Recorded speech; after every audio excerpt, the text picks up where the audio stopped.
Hello friends, before we get started today, I want to shout out our new second channel, Adam Henderson. Over there we are currently playing through and discussing Chrono Trigger. In the future we plan to play all sorts of RPGs and whatnot. You can find the link in the description. Your support over there would be much appreciated.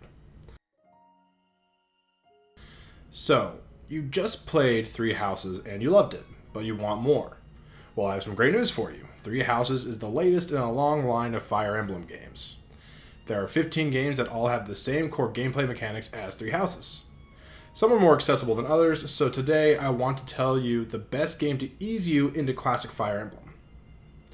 When I say classic Fire Emblem, I mean any game before the 13th entry in the series, which is Fire Emblem Awakening. If you go to Awakening, Fates, or Echoes from Three Houses, you will most likely feel right at home. But that means there are still 12 games of varying difficulty and accessibility. So, what is the best game in the series to ease you into classic Fire Emblem? Well, friends, let me introduce you to the first Fire Emblem that I ever finished, Fire Emblem Path of Radiance. This is one of the most forgiving classic entries in the series, and it has a really fun and engaging story. On top of that, it retains some small things that you will remember from Three Houses. So let's talk about what Fire Emblem Path of Radiance has that makes it a perfect game to ease you into classic Fire Emblem from Three Houses.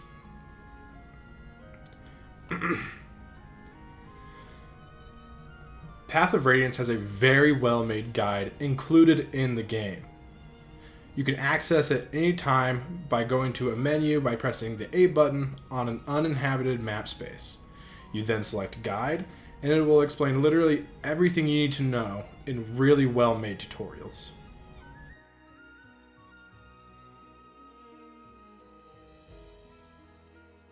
Three Houses has so many ways to move units and affect how many spaces a unit can move. There is Stride, Warp, Rescue, Dancing, Canto, and the repositional combat arts.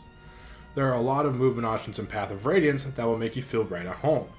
It also has Dancing, Canto, Shove on every unit, and Smite. On top of that, there is an amazing option that isn't present in Three Houses, which is Rescuing. If a unit is heavier than another, the heavier unit can pick up the lighter unit and carry them.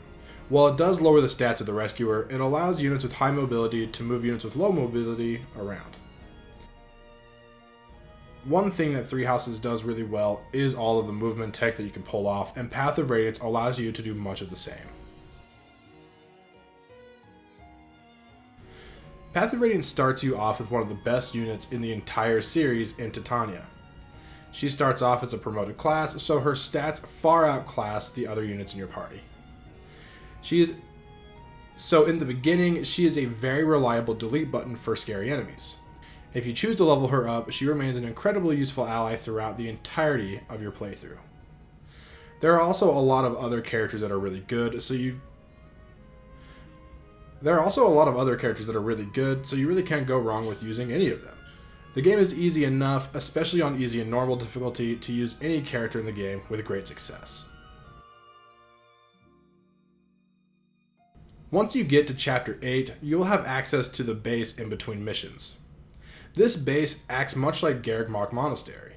The only significant difference is that instead of running around to do things, you access everything through menus. Personally, I prefer this. It takes the usefulness of the monastery and gets rid of the tedium. Bonus experience can be used at the base. It allows you to level up units, making it easy to catch low-level units up, or make your stronger characters even better.